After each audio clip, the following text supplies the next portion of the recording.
चलिए,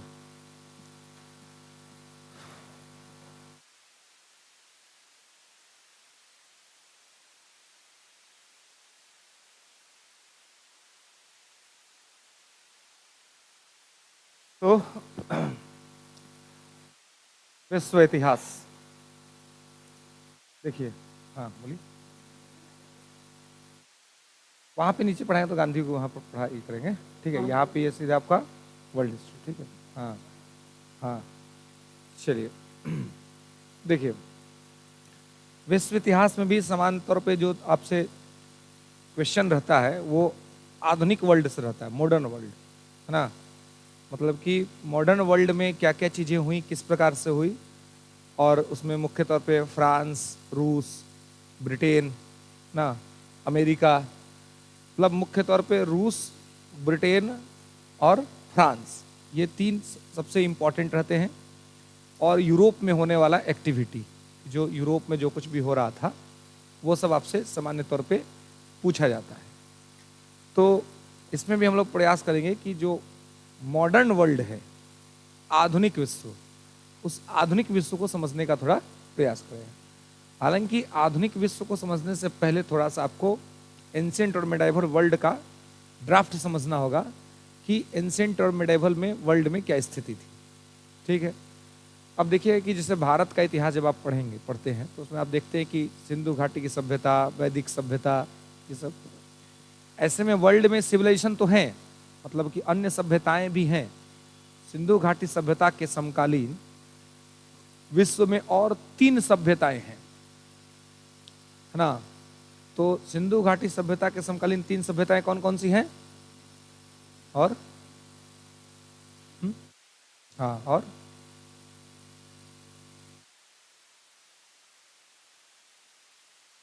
मेसोपोटामिया और चीन, और मेसोपोटामिया और मिस्र अलग अलग है, सेम नहीं है ना। ठीक है, आप देखेंगे कि इंडस वैली के समकालीन जो सिंधु घाटी है, इसके कंटेम्पररी, यानी कि इसके समय में, ठीक है, इसके कंटेम्पररी आप देखेंगे 2500 से 1750 बीसी के अप्रॉक्स में, तो इसके कंटेम्पररी वर्ल्ड की 3 सभ्यताएं हैं। कौन कौन? तो वांगहो की सभ्यता, वांगहो, इसी को कहते हैं चीन की सभ्यता, क्योंकि वांगहो नदी है, चीन में बहती है। ठीक है, सिंधु घाटी से भारत में है सिंधु नदी, वैसे वांगहो चीन में है। ठीक है, दजला फरात, ये भी पूछा गया है और पूछा जा सकता है आप लोगों से, इसलिए इन सभ्यताओं को ध्यान रखना। दजला फरात की सभ्यता, तो दजला फरात जो है इसी को कहते हैं मेसोपोटामिया।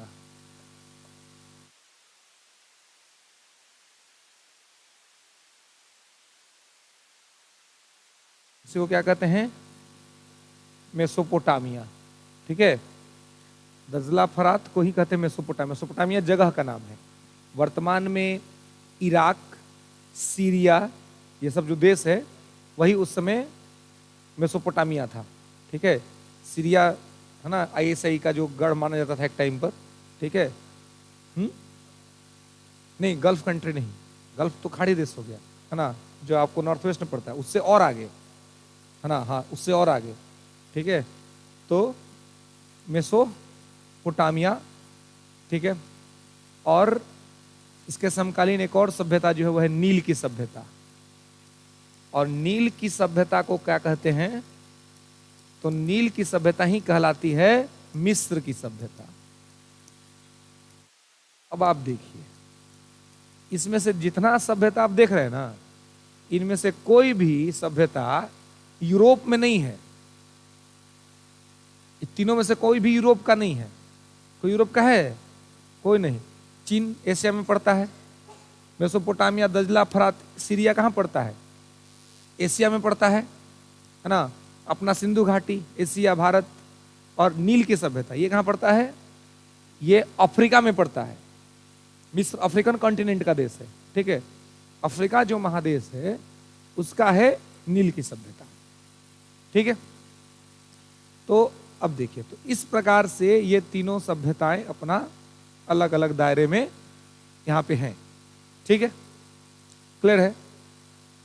अब आप देखेंगे कि वांगहो, दजला, फरात और नील की सभ्यता, तो इसमें से यूरोप में तो कोई नहीं है, ठीक है, ये एशिया में और वो अफ्रीका में।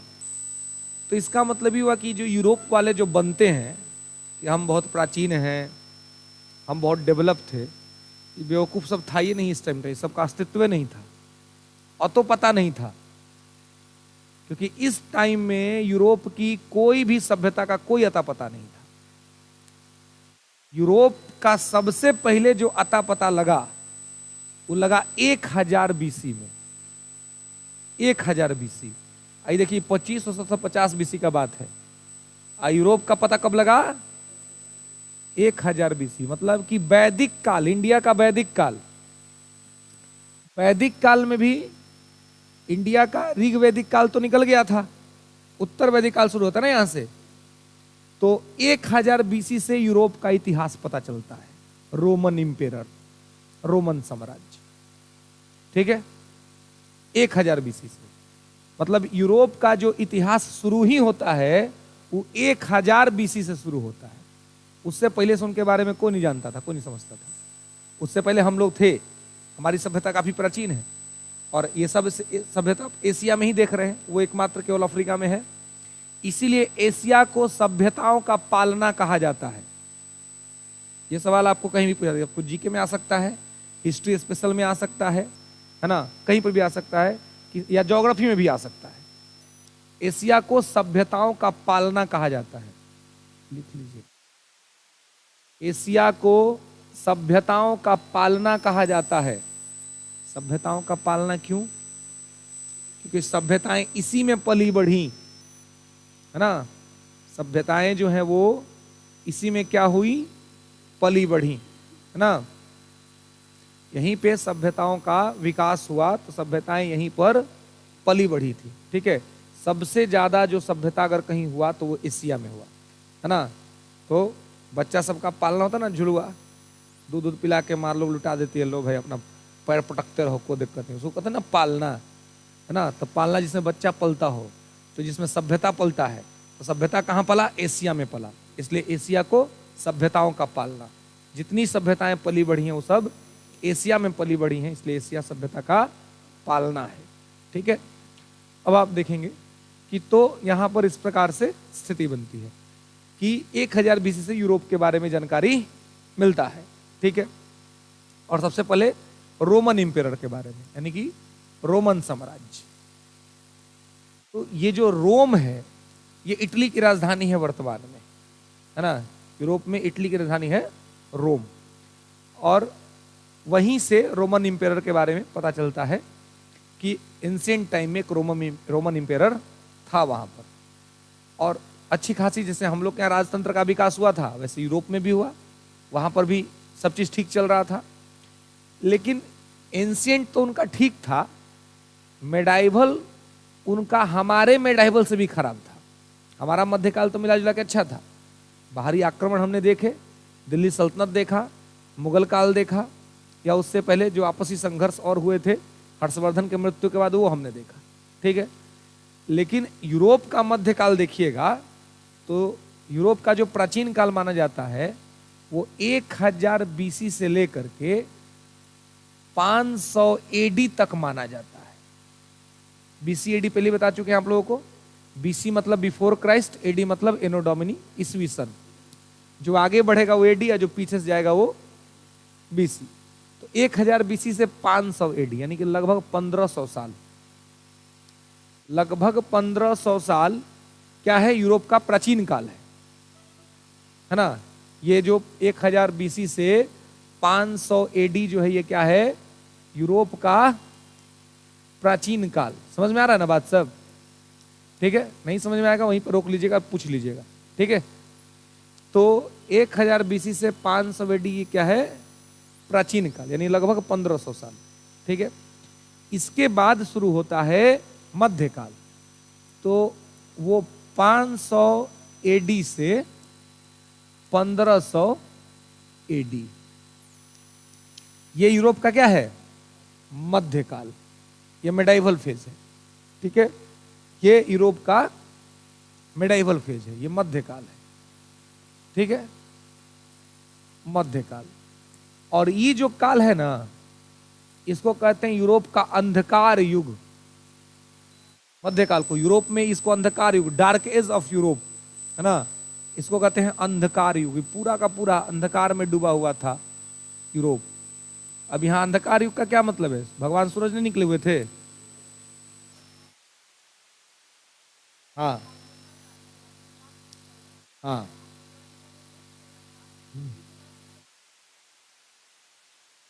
नहीं था, बिल्कुल बिल्कुल। अंधकार युग का मतलब था कि शासन प्रशासन नाम की कोई चीज ही नहीं थी। जिसको जो मर्जी कर रहा है, अंधविश्वास बढ़ा हुआ है, नियम कायदा कानून का कोई मतलब नहीं है। यूरोप में तो इतनी बदतर स्थिति हो गई थी कि आप किसी का मर्डर करके आइए, चल जाइए पोप से, आप पोप से कहिए कि सर हमसे वो गलती हो गया है। तो बोला क्या हो गया? बोला कोई बात नहीं, काम करो, पैसा जमा करो, हम तुमको सर्टिफिकेट देते हैं। वो पैसा दे करके आप पोप को सर्टिफिकेट दे देता था कि लेके जाइए, अब हो गया, अब आपका कोई अपराध नहीं। मतलब इस स्तर का स्थिति खराब था। और इसी समय में इसको अंधकार युग तो कहते ही हैं, इसको सामंत युग भी कहते हैं। सामंत युग, फ्यूडल एरा, जो कहते हैं यूरोप का सामंतवाद, यही फेज क्या है? सामंत युग है। सामंत युग मतलब क्या है? सामंत का मतलब क्या होता है? तो सामंतवाद, ये बेसिकली हिंदी में इसको सामंत बोलते हैं, इंग्लिश में इसको फ्यूडलिज्म बोलते हैं। और ये शब्द जो है ये फ्रांस का शब्द है, और ये फ्यूड से फ्यूडलिज्म बना है, फ्यूड से। और फ्यूड का अर्थ होता है जमीन का टुकड़ा, ठीक है, जमीन का टुकड़ा। मानी कि जो जमीन का मालिक है वही फ्यूडलिज्म है, वही सामंतवाद है, ठीक है। यानी हमारे यहां जो जिनको जमींदार कहते थे ना, वो फ्रांस में सामंत थे।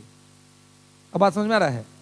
जैसे हम लोग जमींदार, बहुत सारा जमीन है, बहुत सारा जमीन के मालिक हैं, तो जो यहां पर बहुत सारा जमीन का मालिक वो जमींदार, और यूरोप में जो बहुत सारा जमीन का मालिक वो सामंत, ठीक है। सामंत सब यूरोप में इतना ताकतवर हो गया कि राजा भी सामंत पर डिपेंड हो गया। सामंत सब राजा से कह दिया कि आप सेना वना मत रखिए, आप शासन करिए, खाली आप कोई युद्ध होगा तो हमसे कह दीजिएगा, सेना लेके हम आएंगे। अब सोचिए कि जिस राजा के पास सैनिक ही नहीं रहेगा, वो राजा क्या शासन करेगा जी? उससे कोई डरेगा? तो राजा के ऊपर कौन हावी हो गया? सामंत। पहले राजा को लालच दिखाया कि सेना हम तुमको देंगे, और जब किसी का सुरक्षा आपके हाथ में आ गया, तब तो आदमी आपका गुलाम हो जाएगा जी। आप ताकतवर तभी तक है ना जब तक आप अपनी सुरक्षा स्वयं कर सकते हैं।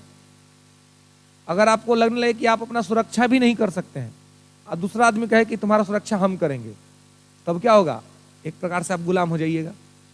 अब उसके हिसाब से उठिए, बैठिए, चलिए।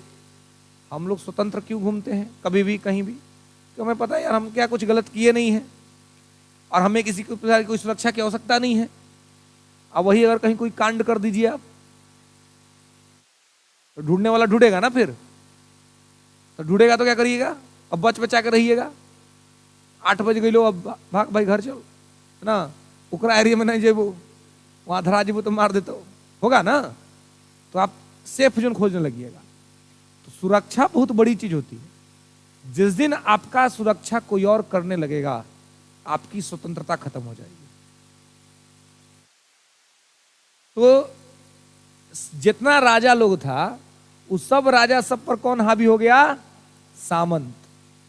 और इस सामंत युग और अंधकार युग ऐसा हुआ यूरोप में कि यूरोप में अधिकार नाम का कोई चीज नहीं, केवल और केवल शोषण, केवल एक्सट्रीम लेवल पर शोषण, है ना।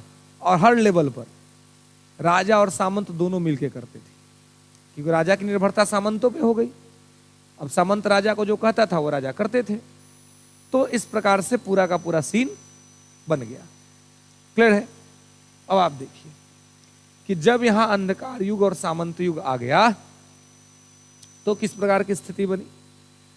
अब जब यहां पे सारी चीजें इस तरीके से स्थापित हुई तो अंधकार युग जब पूरा यूरोप में फैल गया तो आप ज्योग्राफी में एक थियरी पढ़े होंगे, हेलियोसेंट्रिक और जियोसेंट्रिक। हाँ, तो ये जो हेलियोसेंट्रिक कंसेप्ट है और जियोसेंट्रिक कंसेप्ट है, इसमें अंतर क्या है? जियोसेंट्रिक कंसेप्ट किसने दिया था?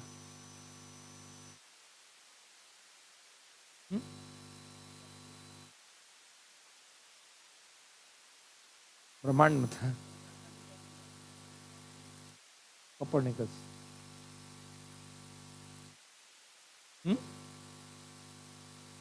इतिहास में ज्योग्राफी, इतिहास में सब है ना। इतिहास जिसका जो हो गया इतिहास, उसमें सब है, उसमें कोई बचता नहीं है। ये अंधकार युग में उसको देखना है कि वो क्या किया था, कौन सा कांड किया था वो, है ना। तो एक व्यक्ति था, उसका नाम था टॉलेमी।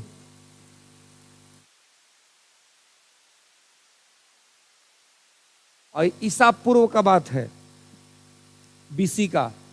इस टॉलेमी ने कंसेप्ट दिया था जियोसेंट्रिक।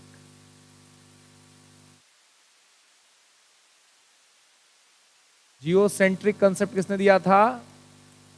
टॉलेमी ने दिया था।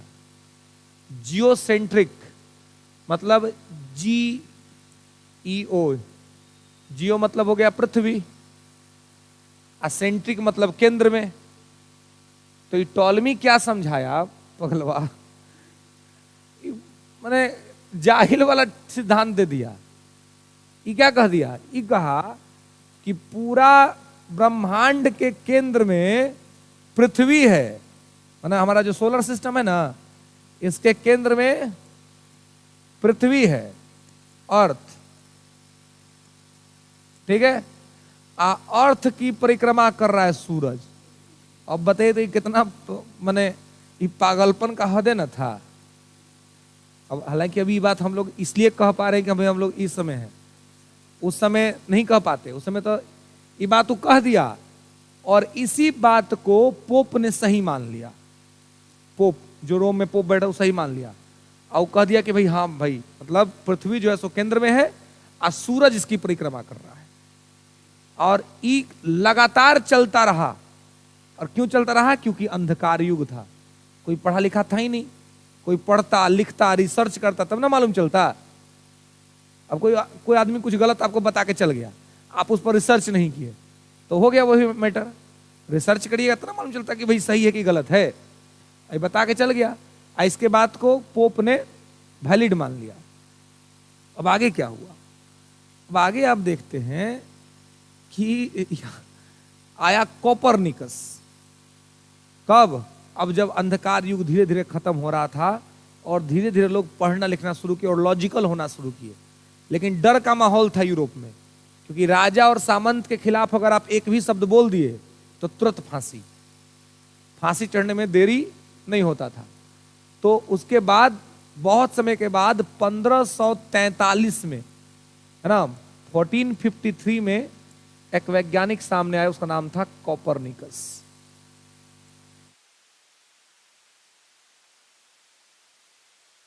ठीक है, और कोपरनिकस ने सोलर सिस्टम को स्टडी किया। ये जब स्टडी किया तो देखा यार तो बलंडर हो गया है, मतलब बात कुछ और है और चल कुछ और रहा है। तब उसने अपनी एक डायरी लिखी और डायरी में लिखा कि ये कंसेप्ट गलत है। कौन सा? जियोसेंट्रिक। जियोसेंट्रिक कंसेप्ट गलत है और इसके जगह पर कंसेप्ट होना चाहिए हेलियोसेंट्रिक।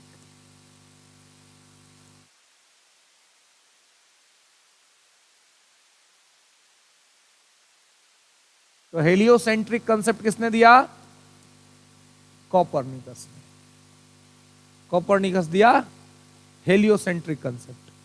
अब हेलियोसेंट्रिक कंसेप्ट क्या था? तो अब ये सही बात बोला कि सन केंद्र में है, सन सेंटर में है और पृथ्वी उसकी परिक्रमा कर रही है। सन सेंटर में है और पृथ्वी, अर्थ इसका परिक्रमा कर रहा है। 1543 में ये बात ही कह तो दिया, लेकिन ये बात सार्वजनिक नहीं हुआ, क्योंकि डर था कि बोल देंगे तो चर्च इस बात को मान चुका है, वो हमारा उपाय कर देगा, धर के मारपीट देगा। अब इस चलते कोपरनिकस ने लिख दिया, लेकिन इसको सार्वजनिक नहीं किया, और कोपरनिकस के जीवन में यह बात किसी को पता नहीं चला। कोपरनिकस मरा। कोपरनिकस के मरने के बाद उसकी डायरी को देखा गया, तो उस डायरी में यह बात लिखा हुआ था। लेकिन अब संशय की स्थिति थी कि इसको प्रूव कैसे किया जाए, कौन सही कौन गलत, खुल के कोई बोले कैसे। तो बहुत बाद में 1700-1800 के अप्रॉक्स में एक वैज्ञानिक हुआ, उसका नाम था गैलीलियो, और गैलीलियो ने दूरबीन का आविष्कार किया। गैलीलियो ने बनाया दूरबीन, और दूरबीन से गैलीलियो ने सोलर सिस्टम को स्टडी किया, और जब उसने स्टडी किया तो उसने कोपरनिकस की बात पे मुहर लगा दी। उसने कहा कि जो कोपरनिकस ने जो कहा है वही बात सत्य है, सन केंद्र में है और पृथ्वी परिक्रमा कर रही है।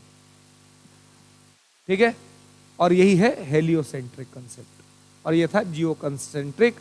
उसके बाद से जियोसेंट्रिक गलत हो गया, हेलियोसेंट्रिक सही हो गया। लेकिन इसको गलत और सही होने में कितना टाइम लगा? इसलिए टाइम लगा क्योंकि उस समय का समाज उतना पढ़ाई लिखाई नहीं कर रहा था, है ना, और अनुसंधान पर खर्च नहीं होता था। बाद में जब परिस्थितियां ठीक हुई तब ये सब चीज ठीक हुआ, और उसके बाद शुरू हुआ प्रबोधन का युग। ये सब कब हुआ? प्रबोधन के युग में। यूरोप के इतिहास में एक एज आप पढ़ेंगे, एज ऑफ इनलाइटमेंट, और एज ऑफ इनलाइटमेंट को ही कहते हैं प्रबोधन का युग, है ना। प्रबोधन का युग का मतलब है कि नया नया खोज, नया नया आविष्कार, पढ़ाई लिखाई को महत्व प्राप्त होने लगा, तो उसके बाद शुरू हुआ प्रबोधन का युग, और इसी को कहते हैं रिनेसा, पुनर्जागरण, है ना। और आपसे पूछा जाता है कि पुनर्जागरण सबसे पहले कहां हुआ था?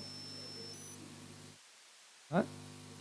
इटली में। गुड, यूरोप के इटली में, है ना। यूरोप तो बहुत बड़ा स्पेस है, कहां हुआ था? इटली में। नोट करके लिख लेंगे कि सामंतवाद के बाद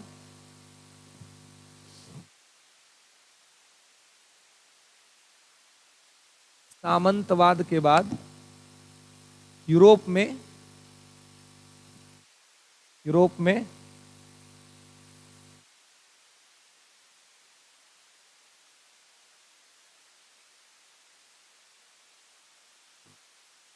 क्या लिखे हैं?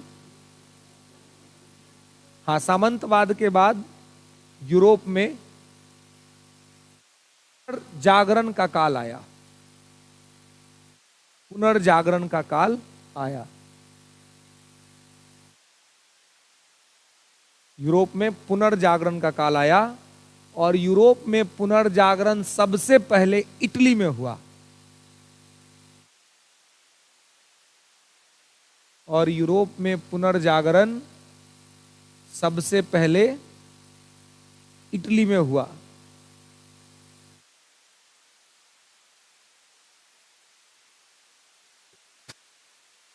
ठीक है, कहां हुआ? इटली में। अब इटली में ही क्यों हुआ भाई? दूसरा जगह कहां नहीं हुआ? यूरोप में रूस में हो जाता, फ्रांस में हो जाता, इंग्लैंड में हो जाता, स्पेन में होता, पुर्तगाल में होता, कहीं नहीं हुआ, इटली में हुआ। पुनर्जागरण का मतलब समझते हैं ना क्या होता है? हाँ, पुनर्जागरण का मतलब फिर से जागना, मतलब खूब लंबे नींद। हाँ,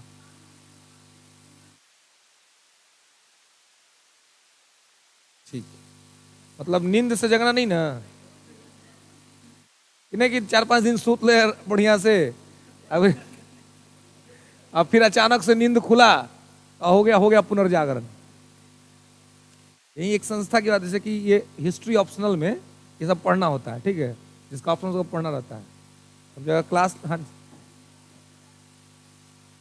14वीं 15वीं से शुरू हो गया, 14वीं 15वीं से, हाँ 14वीं 15वीं से शुरू हुआ था ये, ठीक है, 14वीं 15वीं शताब्दी से ये पुनर्जागरण शुरू हुआ था, ठीक है। तो क्या हुआ कि अब सिविल सर्विस में पढ़ना होता है ऑप्शनल पेपर, तो ऑप्शनल ये सब पढ़ना होता है ना, हम लोग भी वहीं से पढ़े सब चीज़। तो यहाँ पे एक संस्था है, वहाँ पे मैं पहले पढ़ाता था, तो मेंस का क्लास था। हमने सवाल दिया कि भाई लिखो पुनर्जागरण क्या होता है और पुनर्जागरण के यूरोप पे क्या क्या प्रभाव पड़े थे, है ना। तो मेरे को एक नहीं 2-4 को विद्यार्थी लिखा कि सो के उठना, घनघोर निद्रा से जाग जाना, है ना, उसी प्रकार का नींद आना जैसे कुंभकर्ण को आया था। अगला क्या लिख लो जी।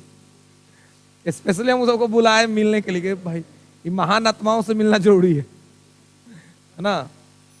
पुनर्जागरण का मतलब है कि अपने अधिकारों के लिए जागना। बहुत दिन से कोई आपको दबा के रखा है, बहुत दिन से कोई आपका शोषण कर रहा है, तो जब आप अपनी शोषण और गलत परंपरा कुरीति के खिलाफ जागते हैं और अपने अधिकार के लिए लड़ते हैं, तो वही है पुनर्जागरण, ठीक है। जब आप अपने अधिकारों के लिए किसी से लड़े तो उसको पुनर्जागरण के तौर पे देखा जाता है।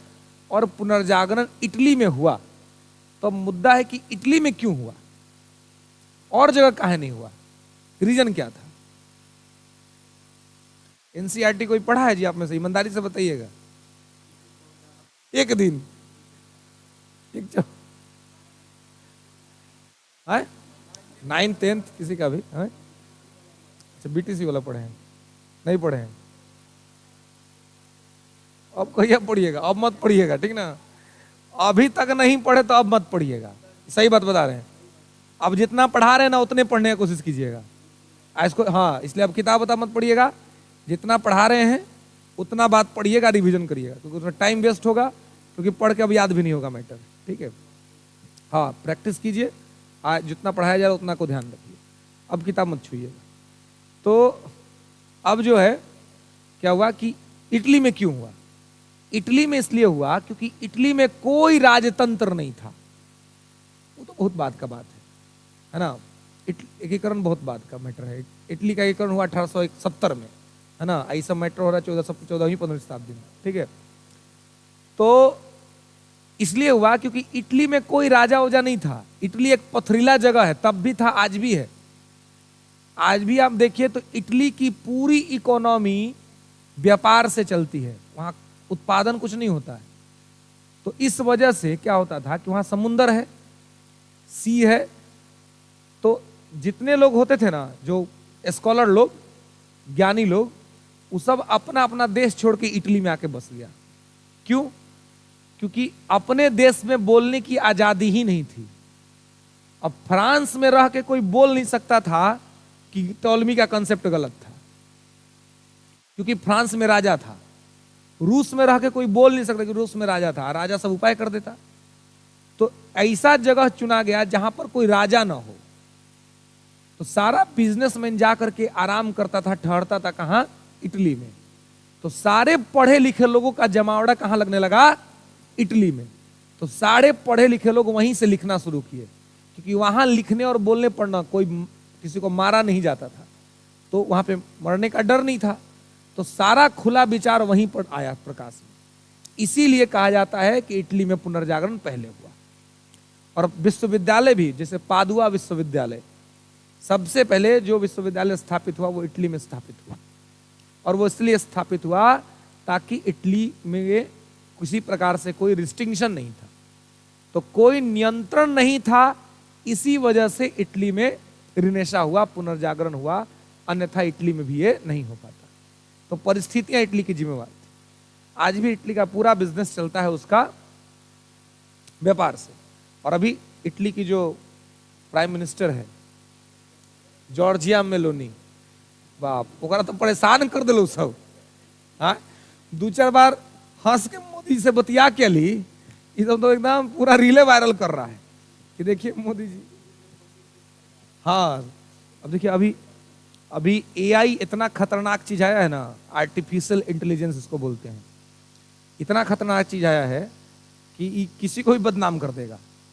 आपका फोटो उठाएगा और लगा देगा किसी और के साथ, एकदम परफेक्ट, एकदम परफेक्ट, जैसे आप हैं, जैसे आप दिखते हो वैसा दिखेगा, है ना।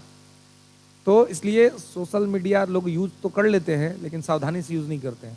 कहीं गया, फोटो खींचा, लगा दिया, कब कहां से कौन फोटो उठा लेगा और कहां पहुंचा देगा ये कोई नहीं जानता है। इसलिए प्राइवेसी बहुत बड़ी चीज है ना। और अगर सोचिए ये सब सेलिब्रिटी लोग के साथ अभी हो रहा है, तो वो लोग के साथ तो हो रहा है, तो पकड़ा जा रहा है तुरंत से, क्योंकि वो लोग के पास तो भाई पैसा है, तुरंत थाना, पुलिस, सरकार सब तक पहुंच है। आम आदमी के साथ होगा तो जल्दी पुलिस भी नहीं सुनेगी, है ना, फिर आपको सफाई देते देते कितना दिन लग जाएगा, ठीक है। तो इसलिए ये बहुत गड़बड़ स्थिति है एआई को लेकर के, आर्टिफिशियल इंटेलिजेंस को लेकर के। और वही आर्टिफिशियल इंटेलिजेंस मोदी जी को चला दिया था जॉर्जिया मेलोनी के साथ। अब मोदी जी पूरा गीत गा रहे हैं जॉर्जिया मेलोनी के लिए, है ना। तो मोदी जी ने स्पष्टीकरण खुद ही दिया कि यार वो हम नहीं है, वो झूठो सब लगा दिया है ना। इतना खतरनाक है ना, है? हाँ बैन कर सकते हैं, लेकिन देखिए बैन करने से ये अब एआई आप आज की आवश्यकता है, तो अब आप इसको मॉनिटर कर सकते हैं कि ये गलत काम ना करे, है ना। बाकी ये बहुत अच्छा चीज है ना, ये काम के लिए अच्छा चीज है? बिल्कुल, मतलब बहुत फायदा है इससे। लेकिन अब आप शुरू से पढ़े होंगे कि विज्ञान वरदान या अभिशाप। बचपन से स्कूल में एक क्वेश्चन आता था साइंस के कॉलम में कि विज्ञान वरदान है या अभिशाप है ना। तो उसको यूज करने से है, अगर आप उसका सही यूज करिएगा तो वरदान है, और गलत यूज करिएगा तो अभिशाप है, वही पाप बन जाएगा फिर, ठीक है। चलिए प्रोसीड। क्या लिखे हैं? हाँ, पहले इटली में हुआ, कारण इटली में किसी प्रकार का कोई राजतंत्र या शासन व्यवस्था मजबूत नहीं था, ठीक है, इसकी वजह से इटली में हुआ। ओके, अब जब ये व्यवस्था यहां पर हुई इटली में, जब ये चीजें यहां पे स्टार्ट हुई, तो आप देखेंगे कि धीरे धीरे इसका प्रसार पूरे यूरोप में होने लगा, है ना। एक बार जब यहां से लोग, एक बार किसी को आवाज उठाना होता है, फिर तो धीरे धीरे लोग जुड़ते ही चल जाते हैं उसके साथ, है ना। तो यहां पर क्या हुआ कि आवाज उठाया गया और धीरे धीरे ये सब जगह फैलने लगा। और पूरे यूरोप में सबसे खराब स्थिति अगर कहीं था तो था फ्रांस में, कि फ्रांस का एक शासक था लुई 15, है ना, लुई 14। तो 15 से पहले 14 जो था, ये सबसे खतरनाक आदमी था। ये कहता था कि आई एम द स्टेट, मैं ही राज्य हूं, और राज्य की सारी शक्तियां मेरे अंदर से निकलती हैं। सब कुछ ही अपने अंदर समाहित करता था और सब अपनी मर्जी से करता था, है ना। और यहां पर किसी को कुछ भी बोलने का आजादी नहीं था। जो राजा कहेगा एंड ऑफ द टाइम वही सबको मानना है, ठीक है। तो अब यहां पर क्या हुआ कि कुछ फिलोसोफर थे, कुछ दार्शनिक थे, है ना, जिनको आप देखेंगे उसमें कुछ का नाम है, जैसे कि रूसो,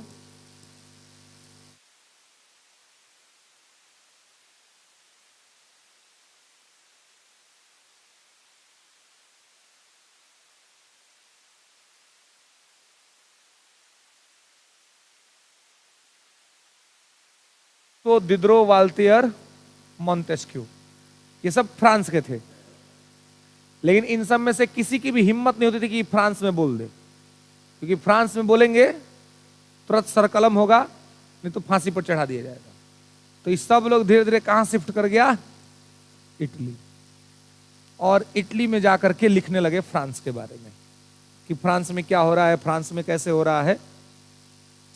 पटना यूनिवर्सिटी के एक राइटर हैं डॉक्टर दीनानाथ वर्मा, और उनकी विश्व इतिहास की एक किताब आती है, वर्ल्ड हिस्ट्री की।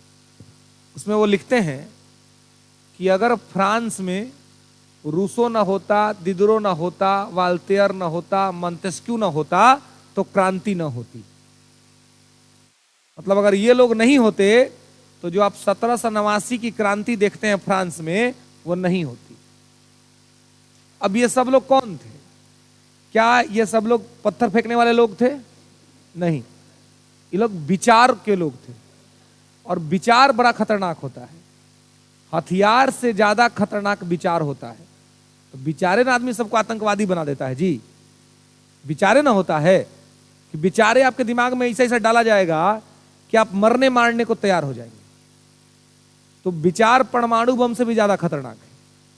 अगर वो पॉजिटिव गया तो डेवलपमेंट कर देगा, और नेगेटिव गया तो पूरा विनाश कर देगा। तो वही यहां पर था कि रोसो, दिदरो, वाल्टेयर, मॉन्टेस्क्यू, ये सब लोग विचारक थे, है ना। और इनके विचारों के वजह से ये लोग जाके इटली में लिखना शुरू किया। इनके लिखी हुई चीजों को फ्रांस की जनता ने पढ़ना शुरू किया, और जब पढ़ना शुरू किया तो उनको समझ में आया यार हमारे पास तो कोई अधिकार ही नहीं है। इन लोगों ने बताया कि अधिकार क्या होता है, इसको आप पॉलिटिकल थिंकर में पढ़ेंगे, राजनीतिक चिंतक में यही लोग आएंगे, जहां पर ये अपना चिंतन में बताते हैं कि समानता होना चाहिए, स्वतंत्रता होना चाहिए, बंधुत्व होना चाहिए, है ना, लोगों को अपना अधिकार मिलना चाहिए, राजा को भगवान बना के नहीं भेजता है। ये सारा चीज ये लोग बताते हैं। इनके बताने के बाद फ्रांस की जो जनता है वो जागृत होती है, और 1789 की क्रांति होती है, फ्रेंच रिवॉल्यूशन होता है 1789 में। और हालांकि इस रिवॉल्यूशन में और भी बहुत सारी चीजें थी, लेकिन ये लोग सबसे इंपॉर्टेंट थे। विचार का इतना महत्व होता है कि आप देखेंगे कि जो इंडियन हिस्ट्री में भी आप औरंगजेब को सुने हैं और पढ़े होंगे कि औरंगजेब जो है इसका बड़ा भाई था दारा शिकोह, जो बहुत योग्य शासक था। दारा शिकोह को दूसरा अकबर कहा जाता है ना, कि दारा शिकोह का विचार अकबर के विचारों से मिलता जुलता था। तो शाहजहां जो इसका बाप था, शाहजहां ने अपने जीवन में ही निश्चित कर लिया था कि हमको दारा शिकोह को अगला बादशाह बनाना है। लेकिन औरंगजेब कहा कि नहीं, बादशाह तो हम ही बनेंगे। तो जब देखा कि पिताजी बनाने वाले हैं दारा शिकोह को, तो सबसे पहले पिताजी को उठा के जेल में बंद कर दिया और अपने आप को राजा बना लिया। शाहजहां को जेल में बंद, और दारा शिकोह को मार दिया। दारा शिकोह को मार दिया। अब दारा शिकोह को मार देने के बाद अब इसको लगा कि अब मेरा जो रास्ता का काटा था उसको तो मैंने मार ही दी, खत्म ही कर दिया, और राजा के पद पे तो मैं बैठ ही गया हूं। अब पिताजी तो जेल में ही है, क्या करेंगे। तो फिर सोचा कि पिताजी को एक मौका दिया जाए। मौका दिया जाए मतलब कि राजा तो अब नहीं बनेंगे, लेकिन जेल में है तो भाई उनके एंटरटेनमेंट का अगर कुछ चाहते हो कि कोई साधन चाहिए तो उनको दे दिया जाए। तो अपना मंत्री भेजा शाहजहां के पास और कहा कि पूछो कि क्या चाहिए उनको, कुछ अगर चाहिए तो हम उनको उपलब्ध करा देंगे। तो शाहजहां ने कहा कि अब क्या चाहिए, कुछ नहीं चाहिए, वो राजा बन ही गया है, कहो कि शासन करे, और ये तो मर ही गया बेटा जिसको बनाना था, तो उसका तो मतलब एकदम मैटर क्लियर है, वो करे शासन। मंत्री ने कहा कि नहीं बताइए, आपको कुछ अगर आपकी इच्छा हो तो पूरा किया जाएगा। उन्होंने कहा कि मेरा एक इच्छा है। बोले क्या? बोले हम कुछ बच्चा को पढ़ाना चाहते हैं, उनको 4-5 बच्चे भेज दो, उनको पढ़ाता रहूंगा, मन लगा रहेगा, कोई दिक्कत नहीं। अगर वो करना ही चाहता है तो बस यही कर दे मेरे लिए, और कुछ नहीं। गया, जाके कहा कि सर ऐसा ऐसा बात हो कर, वो कुछ बच्चा मांग रहे हैं पढ़ाने के लिए। तो औरंगजेब तैयार हो लगे, यार कोई बात नहीं, तो बहुत साधारण सा चीज मांगा है ना, इसमें क्या दिक्कत है। तो उसका जो मंत्री था, वो मंत्री कहा कि रुक जाओ भाई। बोला अगर शाहजहां तुमसे हीरा जवाहरात चांदी कुछ भी मांगता है सब दे दो, इवन अगर वो तुमसे राज्य मांगे तो राज्य भी दे दो, लेकिन बच्चा पढ़ाने को मत दो।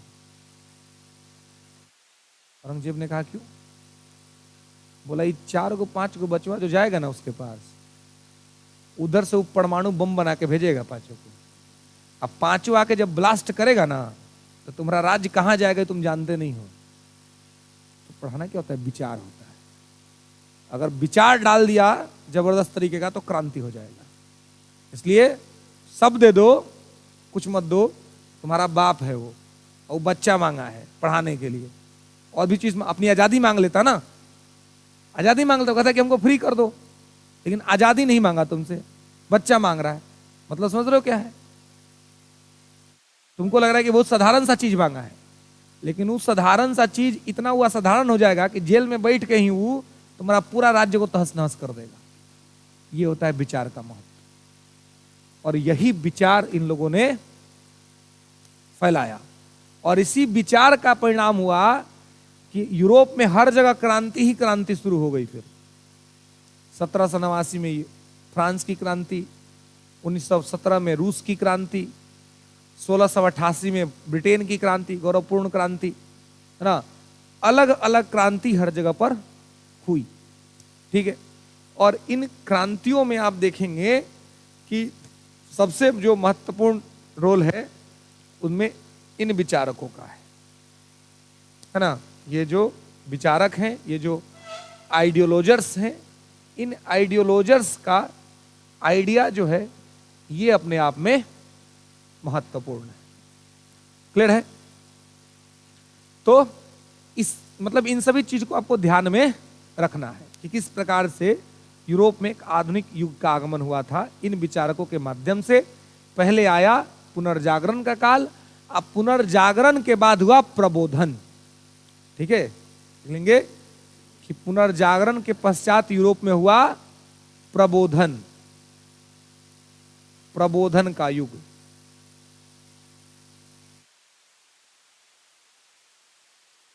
एनलाइटमेंट एरा, प्रबोधन को इंग्लिश में कहते हैं एरा ऑफ एनलाइटमेंट।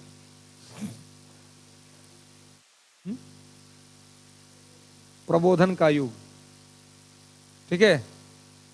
तो प्रबोधन मतलब लोग पढ़ना लिखना अब शुरू कर दिए, नया नया आविष्कार शुरू हुआ, नया नया खोज, ठीक है। हाँ, प्रबोधन का मतलब आविष्कार, खोज, इनोवेशन, ठीक है। नया नया जो इनोवेशन हुआ, जैसे कि गैलीलियो ने दूरबीन बना दिया, है ना। ब्रिटेन में आधुनिक ये आपको औद्योगिक क्रांति हो गई, इंडस्ट्रियल रिवॉल्यूशन। तो इंडस्ट्रियल रिवॉल्यूशन कैसे हुआ? मशीनों के माध्यम से। मशीन इतना ज्यादा उत्पादन बढ़ा दिया कि क्रांति हो गई। तो धीरे धीरे क्या हुआ, यूरोप में प्रबोधन हुआ, और प्रबोधन हुआ इसके बाद अब यूरोप में एक प्लेटफॉर्म सज गया कि राजनीतिक वर्चस्वता अब आ गई। अब लोकतंत्र की लड़ाई होने लगी, जहां राजा थे उनको हटा के फेंको, लोकतंत्र को स्थापित करो, इस तरह की बातें मुख्य तौर पे स्थापित होने लगी। और आप देखिएगा कि इसकी जो कहानी सबसे पहले शुरू होती है वो शुरू होती है ब्रिटेन से, क्योंकि ब्रिटेन में सबसे पहले होता है 1688 का गौरवपूर्ण क्रांति, है ना। गौरवपूर्ण क्रांति 1688 में, कहां पर? ब्रिटेन में। गौरवपूर्ण क्रांति को अलग अलग नाम से जाना जाता है ना।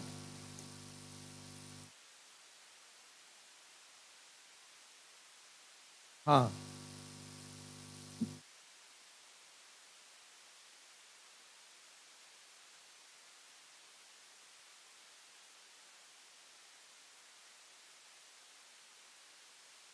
गौरवपूर्ण क्रांति,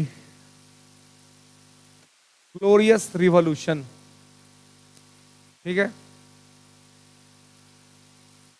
ग्लोरियस रिवॉल्यूशन 1688, गौरवपूर्ण क्रांति, ठीक है। अच्छा, अगर आपसे पूछा जाए कि विश्व का पहला प्रधानमंत्री कौन था? विश्व का पहला प्रधानमंत्री, first prime minister of world.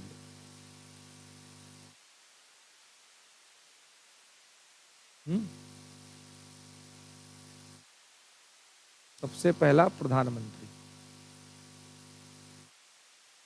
है?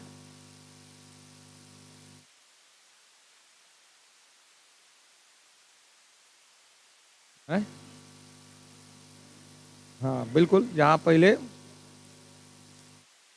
लोकतंत्र होगा वहां पहले प्रधानमंत्री, अमेरिका में,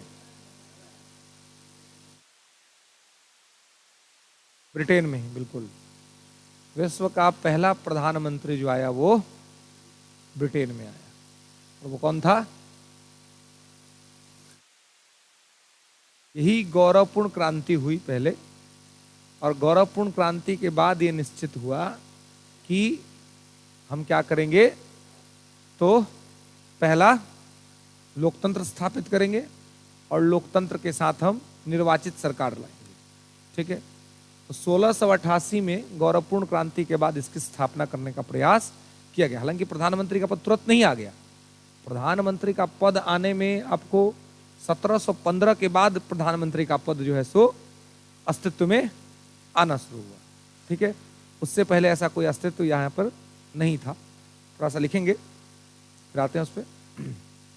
कहेंगे कि गौरवपूर्ण क्रांति, गौरवपूर्ण क्रांति को ही रक्तहीन क्रांति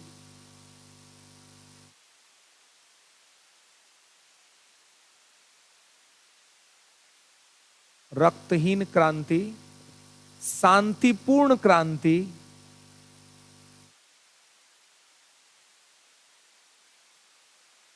शांतिपूर्ण क्रांति माना जाता है।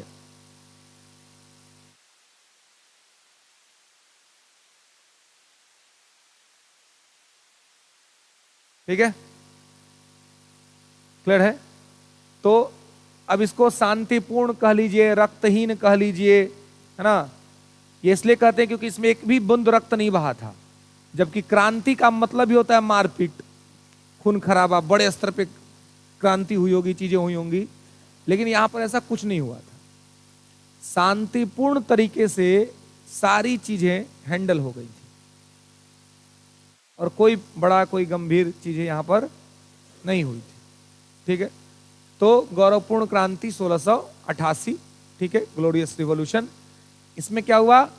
तो शांतिपूर्ण ढंग से लिख लेंगे कि इससे शांतिपूर्ण ढंग से, शांतिपूर्ण ढंग से ब्रिटेन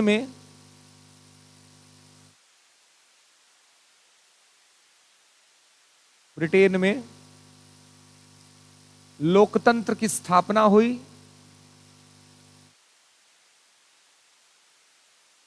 और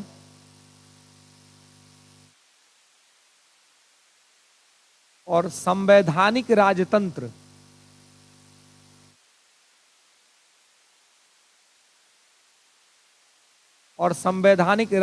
की स्थापना हुई।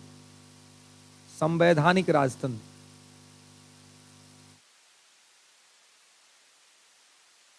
क्लियर है? चलिए अब देखिए कि यहां पर क्या स्थापित हुआ ब्रिटेन में? लोकतंत्र और संवैधानिक राजतंत्र, है ना। इससे पहले आप ब्रिटेन में देखिएगा तो ब्रिटेन में संसद पहले से ही था, लेकिन ब्रिटेन में झगड़ा चलता था। किसके किसके बीच? संसद और राजा के बीच। ब्रिटेन में संसद कहता था कि हमारे पास ज्यादा पावर है क्योंकि हम चुन के आए हैं, और राजा कहता था कि हमारे पास ज्यादा पावर है क्योंकि हम राजा हैं। तो राजा और संसद के बीच का झगड़ा खत्म हुआ गौरवपूर्ण क्रांति से। और इसको क्रांति इसलिए कहते हैं कि राजा भाग गया, राजा देश छोड़ के फ्रांस भाग गया। ठीक है, तो जनता प्लान कर रही थी कि ना भक्त तो एक हम लोग काम खत्म कर देंगे, क्योंकि ये एक बार कर चुकी थी। ब्रिटेन ऐसा किया हुआ था। ब्रिटेन का इतिहास आप पढ़ेंगे तो ब्रिटेन में राजा को चौराहे पे फांसी दे दिया था सब, है ना। और तब जाके 1649 में ब्रिटेन में स्थिति इतनी खराब हुई थी कि ब्रिटेन में लोग ये सोच लिए थे कि अब हम लोग राजतंत्र कभी नहीं चाहिए हम लोग को, है ना। तो अब जनता जब उग्र हो गई, तो जनता जब उग्र होती है तो सेना बीच में आ जाती है। वहां भी ब्रिटेन में सेना आ गया। तो सेना में ब्रिटेन के सेना का एक अधिकारी था, उसका नाम था क्रॉमवेल। तो ब्रिटेन में आप 1649 से 1660 तक देखेंगे तो क्रॉमवेल का शासन था, सेना शासन कर रही थी, है ना, क्योंकि लोगों ने राजतंत्र खत्म कर दिया था। लेकिन फिर 1660 में राजतंत्र की पुनर्स्थापना हुई ब्रिटेन में। ब्रिटेन के लोगों को एक बात समझ में आ गई कि राजा हमारे डीएनए में है, मतलब राजा के बिना हमारा देश तो नहीं चल सकता है, तो राजा तो हम लोग को रखेंगे। क्योंकि जो सेना का आदमी आया था क्रॉमवेल, वो और खतरनाक आदमी था, वो किसी का सुनता ही नहीं था, है ना। तो लोगों ने सोचा कि अब क्रॉमवेल को हटाते हैं और फिर से पुनर्स्थापना करते हैं राजतंत्र का। तो 1660 में ब्रिटेन में हुआ था रिस्टोरेशन, जिसको हिंदी में कहते हैं पुनर्स्थापना। राजतंत्र की पुनर्स्थापना 1660 में ब्रिटेन में हुई थी और कहा गया कि राजा रहेगा लेकिन राजा संसद के साथ मिल मिला के काम करेगा। लेकिन 1688 आते आते राजा जो था वो सोच रहा था कि अब हम अपने मने का करेंगे। राजा तो राजा ही होता है, नाम ही जिसका राजा। देखते ना, माँ लोग बच्चों का नाम राजा रख देती है, हमारा राजा बेटा है। तो राजा बेटा कहने का क्या मतलब है कि कुछ हो करेगा तो उसकी माफी है ना। आजकल और नयका में राजा बेटा ज्यादा हो रहा है सब, तो है राजा बेटा कांड कर रहा है ना। 1660 में रिस्टोरेशन हुआ तो अभी नयका राजा बेटा सब ज्यादा कांड कर रहा है।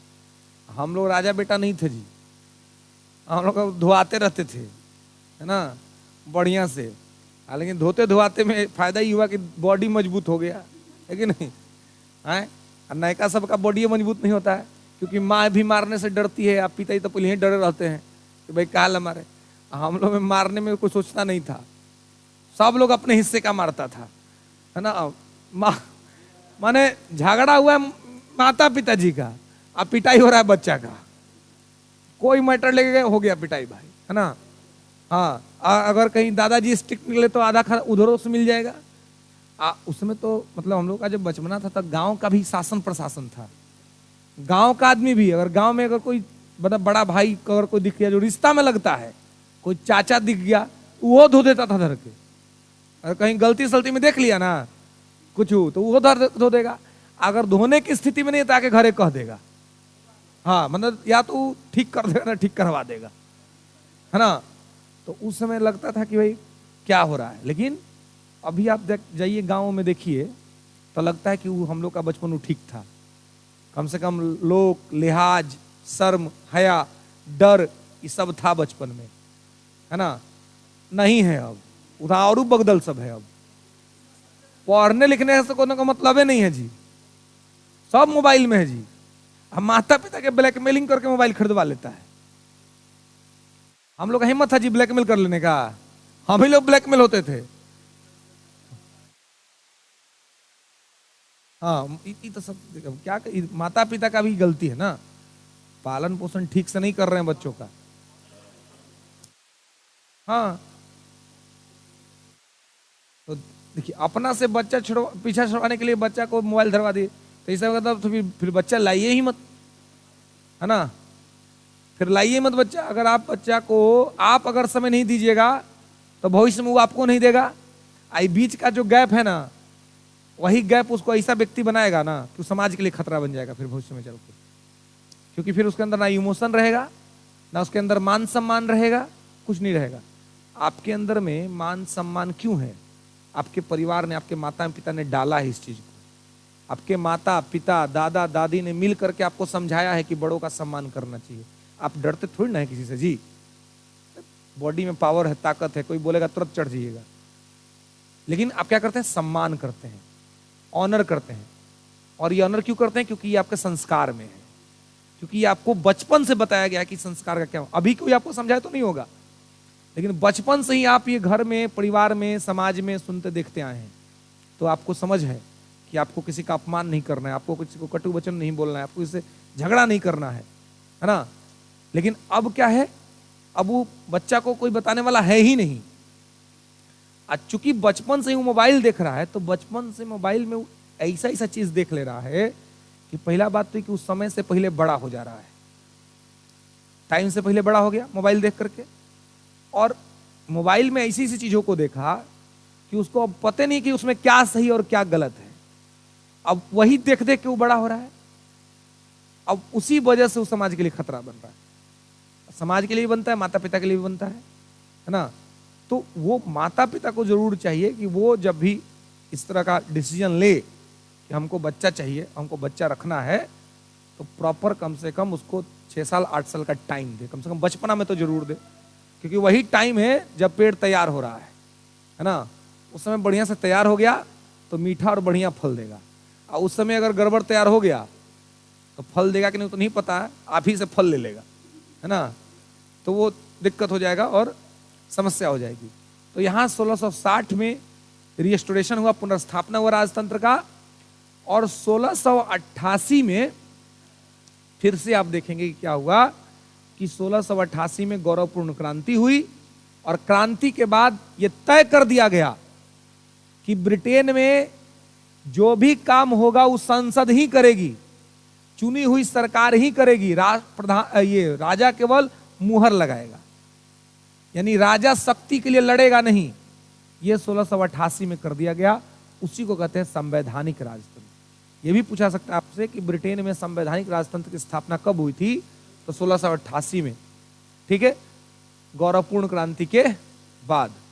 और विश्व का पहला प्रधानमंत्री जो आदमी बना उसका नाम था रॉबर्ट वालपोल। पहला प्रधानमंत्री लिख लेंगे, विश्व का पहला प्रधानमंत्री रॉबर्ट वालपोल, जो ब्रिटेन में बना था।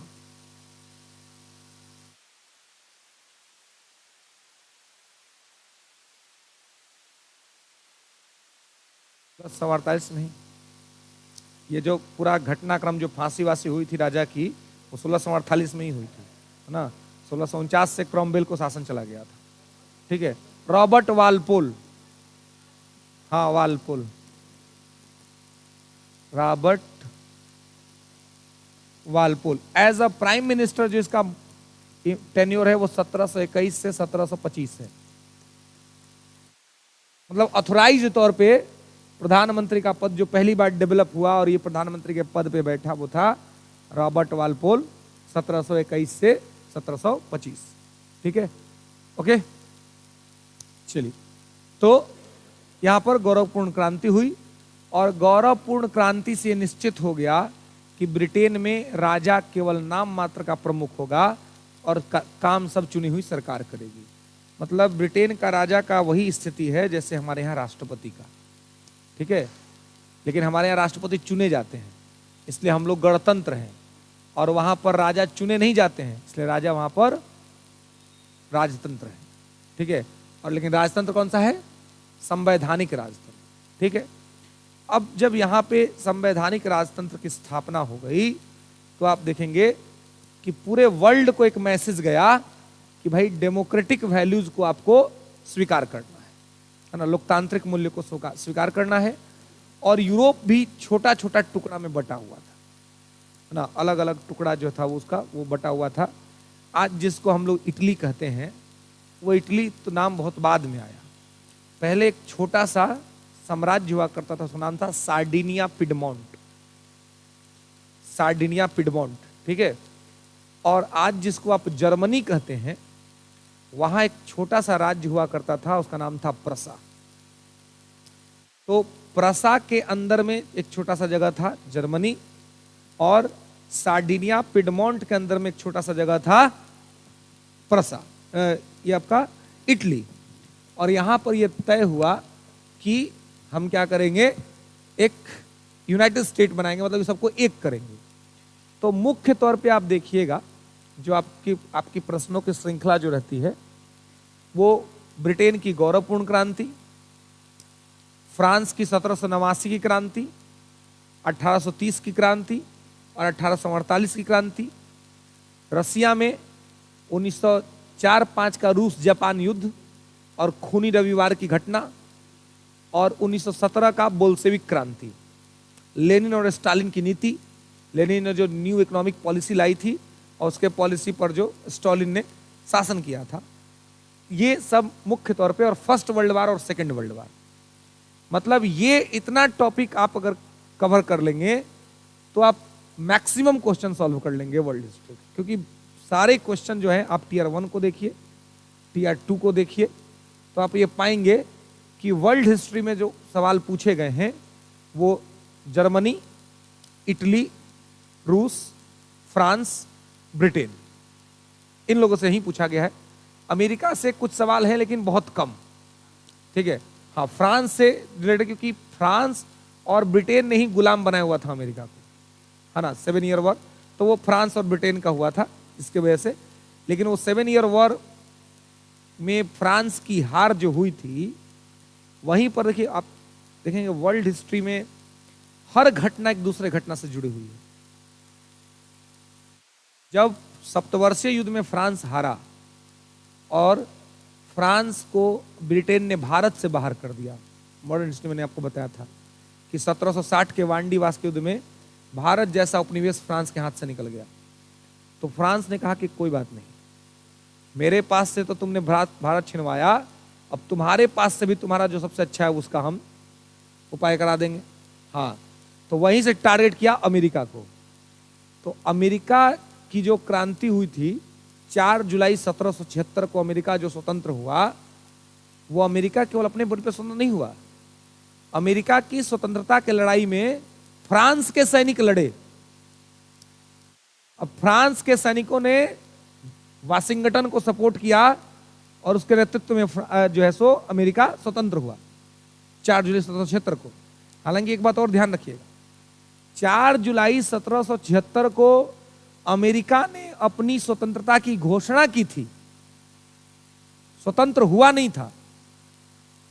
अमेरिका की स्वतंत्रता हुई 1783 के पेरिस की संधि में, मतलब पेरिस में वर्साई के महल में, वर्साई में ब्रिटेन ने ऑफिशियली एक्सेप्ट किया कि हम अमेरिका को स्वतंत्र करते हैं। स्टेट में देता है, बुक में भी लिखा रहता है, बुक में भी लिखा रहता है कि अमेरिका की आजादी 4 जुलाई 1776 को हुई। लेकिन यह मैटर ठीक वैसा ही है जैसा मैटर पंडित नेहरू ने 26 जनवरी 1930 को किया था, स्वाधीनता मनाया था।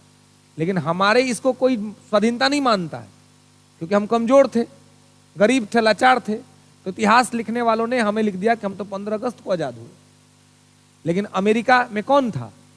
अमेरिका में सब ब्रिटेन का आदमी सब था, फ्रांस का आदमी सब था। तो वो सब अपने आप को लिखा कि नहीं, हम लोग आजाद हुए 4 जुलाई 1776 को। हाँ, जबकि ऑफिशियली वो लोग आजाद हुआ 1783 को। हालांकि आप अपने एग्जाम में 4 जुलाई 1776 ही लगाएंगे, ठीक है, 1783 आप नहीं लगाएंगे। हाँ, लेकिन आप जब पढ़ेंगे, जब आप गहराई में जाएंगे तो आपको पता चलेगा कि अमेरिका 1783 में आजाद हुआ था।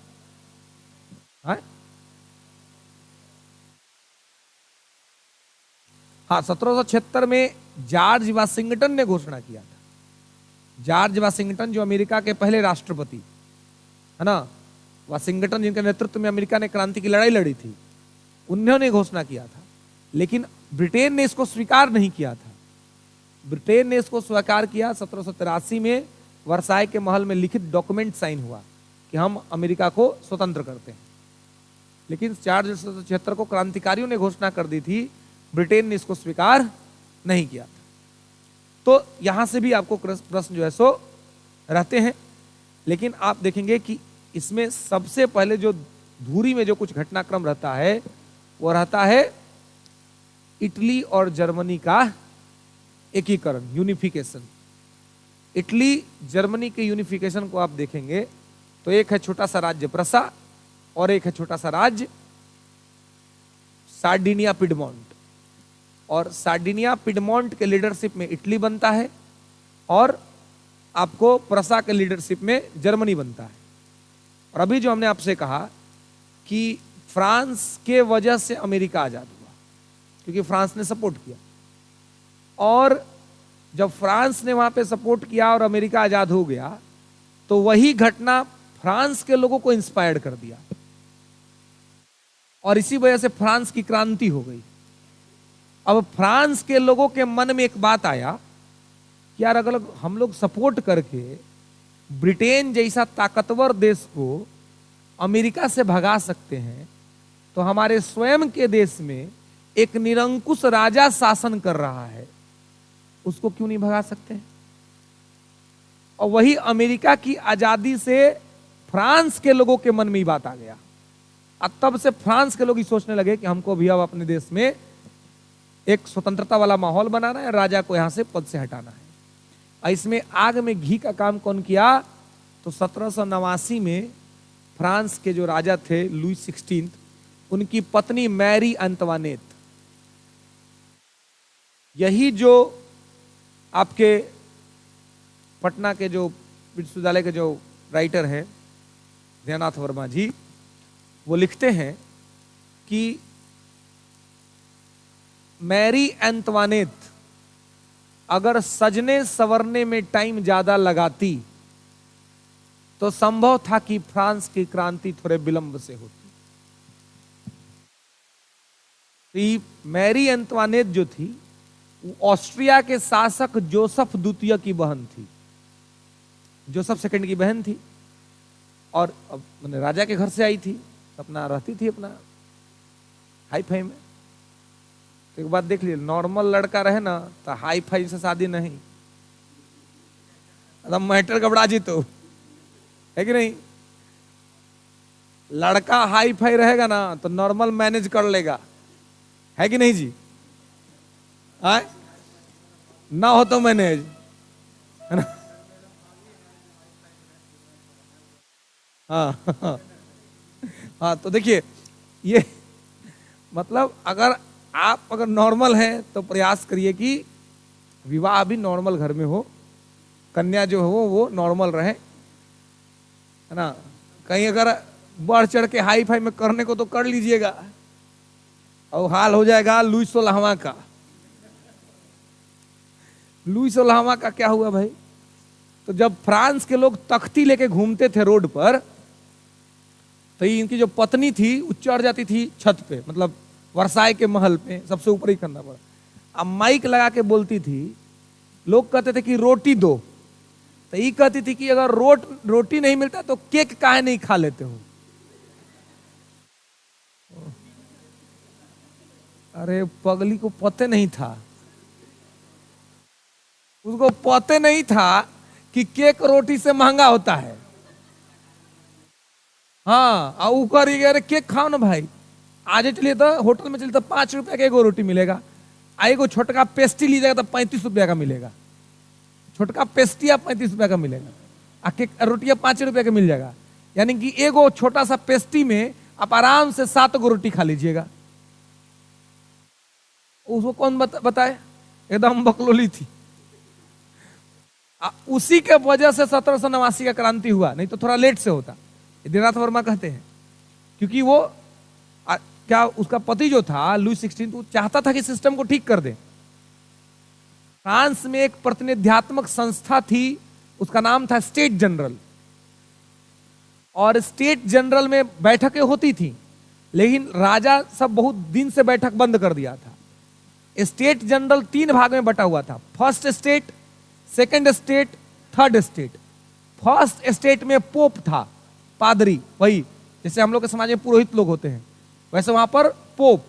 आ सेकंड में कुलीन लोग, राजा सब जो शासन वासन करता था, सामंत सब। आ थर्ड में आम जनता। तो फ्रांस में कहा एक लाइन विख्यात था, जो वर्ल्ड हिस्ट्री में आप पढ़ेंगे तो आपको मिलेगा, ये सब लाइन भी ध्यान रखने से पूछा जाता है कि फ्रांस में पादरी पूजा करता था, कुलीन शासन करता था, और आम आदमी टैक्स देता था। मतलब आप देखिए कि जिसके पास सबसे ज्यादा संपत्ति है वो टैक्स स्लैब से बाहर है, और जिसके पास सबसे कम संपत्ति है वो टैक्स दे रहा है। इस तरह का स्थिति है। तो यही सब परिस्थितियां फ्रांस में क्रांति का रूपरेखा तैयार कर दिया। और फ्रांस में जब 1789 का क्रांति हुआ तो यही लुई 16 और मैरी एंतवानेट का काम तमाम कर दिया लोगों ने। और वहां पर नारा था समानता, स्वतंत्रता और बंधुत्व, लिबर्टी, इक्वालिटी और फ्रेटर्निटी, कि हमें ये चाहिए। लेकिन लोगों को मिला नहीं। उसी बीच एक आदमी फ्रांस में आया, उसका नाम था नेपोलियन बोनापार्ट।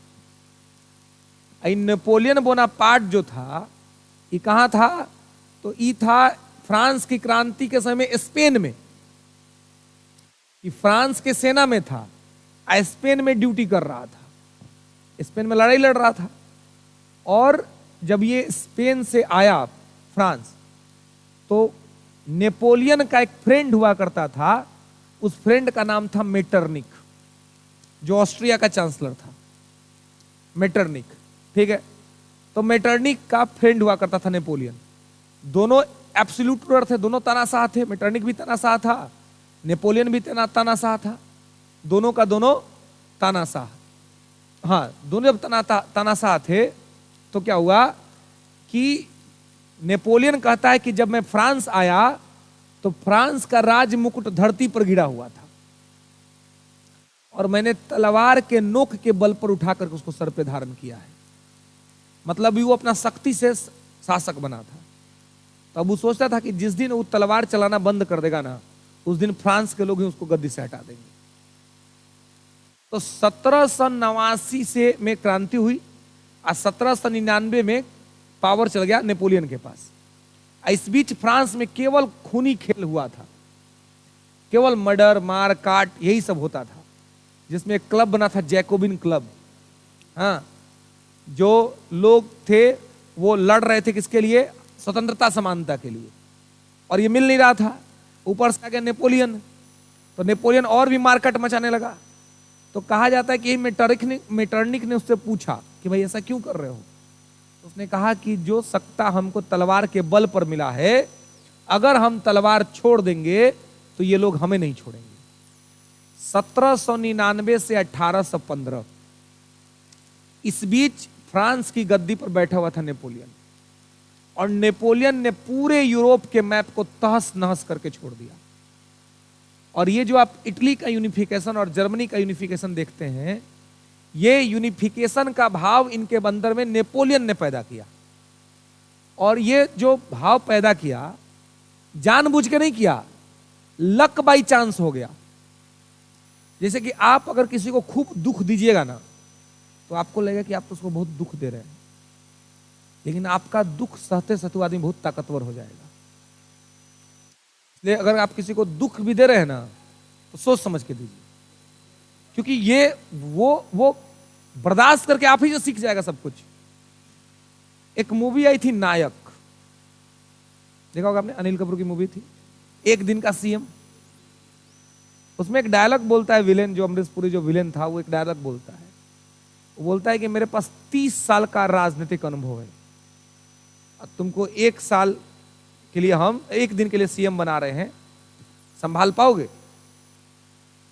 तो बोला कि प्रयास तो कर ही सकते हैं, लेकिन पिछले 1 साल से हम तुमसे लड़ रहे हैं, तुम हमको तबाह कर रहे हो, परेशान कर रहे हो। तो तुमसे लड़ते हुए तुम्हारा 30 साल का एक्सपीरियंस और मेरा 1 साल का एक्सपीरियंस, अब मेरा हो गया 31 साल, तुमसे 1 साल ज्यादा है। हम लड़के देखो तुम्हारा क्या उपाय करते हैं।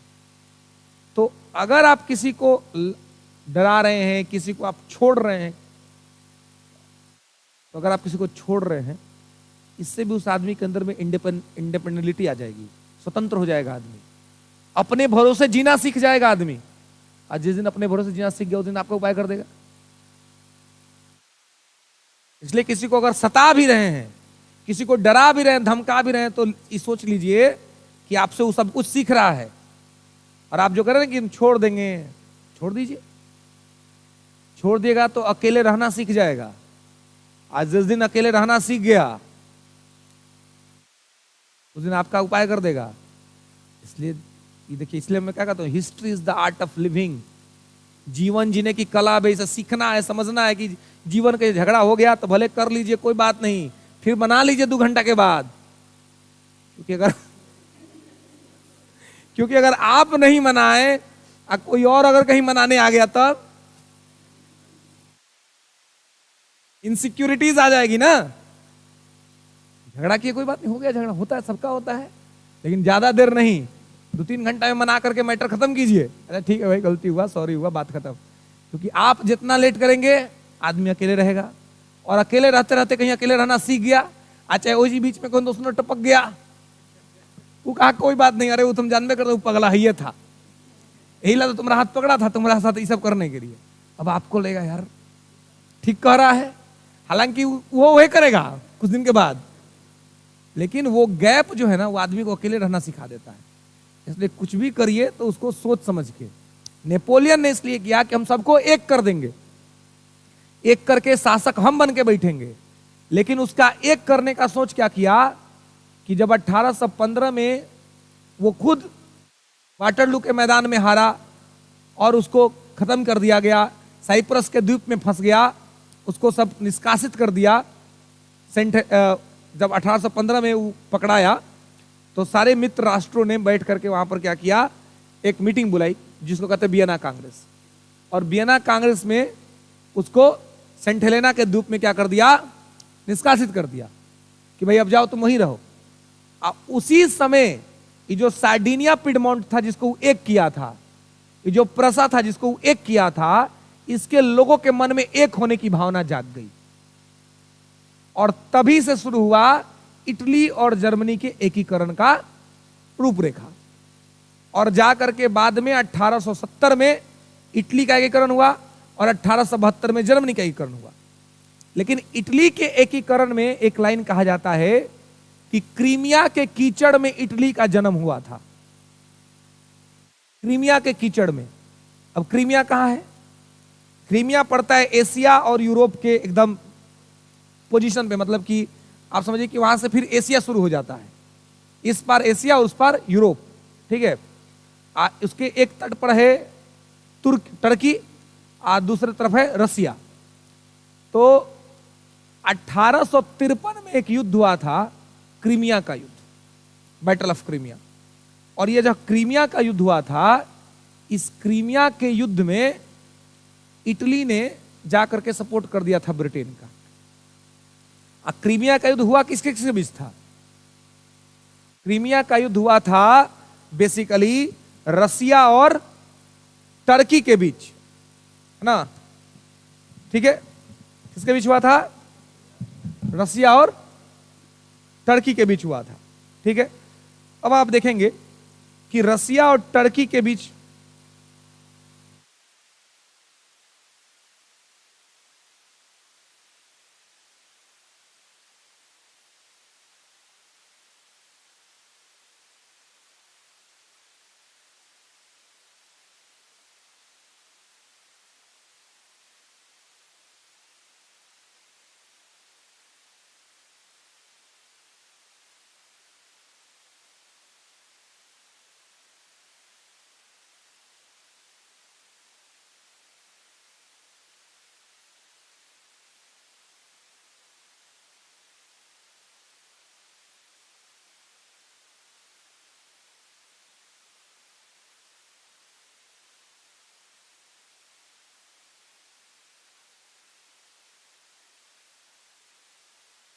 तो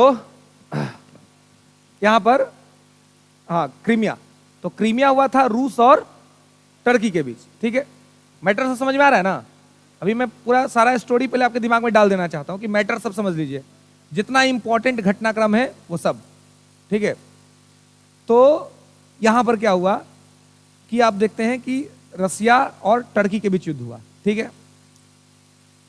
और एक स्टेटमेंट कहा जाता है कि रसिया के बारे में, मतलब रूस का जार, रूस के राजा को जार कहा जाता था। तो रूस के जार ने एक स्टेटमेंट दिया, उसने कहा कि यूरोप के मरीज को मार देते हैं, यूरोप के मरीज को। अब आपसे पूछा सकता है कि यूरोप का मरीज कौन है? तुर्की। और ये किसने कहा था? रूस के जार ने। इसने कहा कि यूरोप के मरीज को मार देते हैं, आपस में मिल बांट के खा लेते हैं। तो ब्रिटेन ने क्या कहा? ब्रिटेन ने कहा कि यूरोप के मरीज को वेंटिलेटर पर जिंदा रखेंगे। ये सब वर्ल्ड हिस्ट्री का इंटरेस्टिंग घटनाक्रम सब है। उसने कहा कि यूरोप के मरीज को वेंटिलेटर पर जिंदा रखेंगे, सिलेंडर दे देंगे उसको, लेकिन उसको मरने नहीं देंगे, ना मिल बांट के खाने देंगे। अब इसका क्या मैटर है भाई? इसका मैटर यह है क्योंकि रसिया यह देख रहा था कि पहले टर्की जब बहुत मजबूत था तो एक ऑटोमन साम्राज्य था उनका, उसको कहते थे ऑटोमन इंपेरर। और आधुनिक काल में, वो लोग मध्यकाल में बहुत शक्तिशाली था तुर्की। तो मध्यकाल में जब तुर्की शक्तिशाली था तो पूरा यूरोप पर कब्जा कर लिया था, मतलब लगभग यूरोप उसके कब्जे में था। आज जब वो कमजोर हुआ तो रसिया का प्लान क्या था कि अब हम लोग क्या करते हैं, टर्की को ही खत्म कर देते हैं और जितना सब क्षेत्र को जीता वो आपस में बांट लेते हैं। लेकिन ब्रिटेन कह रहा था कि नहीं, हम नहीं ये काम करने देंगे। अब ऐसा क्यों? क्योंकि रसिया को ऐसा लगता था, ब्रिटेन को, कि भाई स्थिति क्या हो जाएगी, बिगड़ जाएगी। कैसे बिगड़ेगी? उसको लगता था कि अगर हम रसिया को डेन्यूब नदी के तट पर नहीं रोकेंगे तो सिंधु नदी के तट पर रोकना पड़ेगा। सिंधु नदी मतलब भारत। अब भारत उसका पहले से उपनिवेश था, उसको ये पता था कि अगर हमको भारत को कंट्रोल में ये करना है, रखना है, तो हम यूरोप से और कोई कंपटीटर नहीं पहुंचने दे भारत। अच्छा, कहीं पर आप दुकान लगाए हैं, तब चाहिए कि दूसरा आदमी वही चीज का दुकान आगे फिर खोल ले। खोलेगा तो आपका कंपटीशन बढ़ न जाएगा। तो उसको पता था कि टर्की, भारत और ये यूरोप के बीच में क्या है, बाउंड्री है।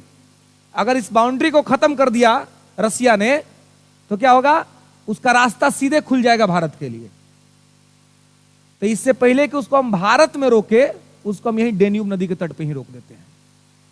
तो जब रसिया लड़ रहा था टर्की से क्रीमिया के युद्ध में 1853 में कि रसिया को खत्म कर देंगे, तो ब्रिटेन आ गया रसिया टर्की के पक्ष में लड़ने के लिए कि हम टर्की को खत्म नहीं होने देंगे, क्योंकि टर्की खत्म हो गया तो रसिया का भारत आने का रास्ता खुल जाएगा।